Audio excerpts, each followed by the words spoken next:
గోల్కొండ కోటలున్న జగదాంబిక తల్లికి జేజేలు కొట్టిర్రు. బాల్కంపేట ఎల్లమ్మ తల్లికి భక్తితోని పబ్బతి పట్టిర్రు. కన్నుల పండుగ లెక్క కళ్యాణం చేసిర్రు. ఉజ్జయిని మహాంకాళి తల్లిని ఏనుగు అంబారి మీద ఊరేగిచ్చిర్రు. ఆఖరికి పాత బస్తీలో వెలిచిన సింహవాహిని తల్లికి బంగారు బోనం సమర్పించిర్రు.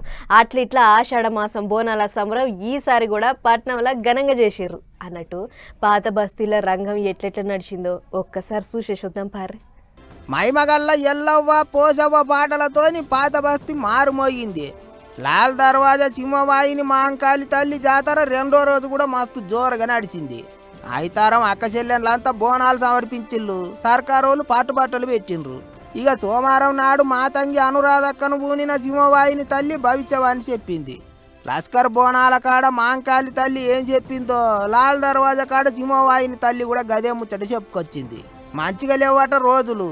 ఇక అటెనక ఘటాల ఊరేగింపు, పోతురాజులు గావు పట్టుడు మస్తు ఘనంగా చేసిళ్ళు.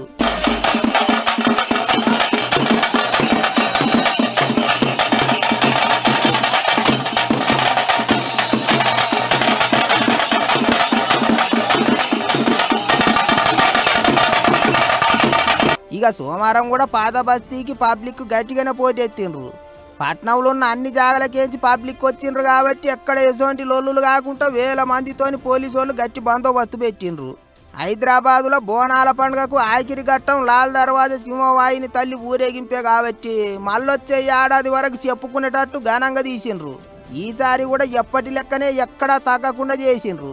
పలారం బండ్ల ఊరేగింపు కూడా కన్నుల పండుగ లెక్కనే నడిచింది. అట్లిట్లా ఆషాఢ మాసం ఆఖరికి వచ్చింది. ఇటు పట్నంలో బోనాల సంబరాలు కూడా ఒడిచినాయి. పబ్లిక్ అంతా వాడవాడన అమ్మవారికి బోనాలు సమర్పించి మొక్కులు చెల్లించుకున్నారు. మొత్తానికి బోనాల పండుగ ధూమ్ధాం ఈ ఏడాది ఇంగింత గట్టిగానే నడిచింది.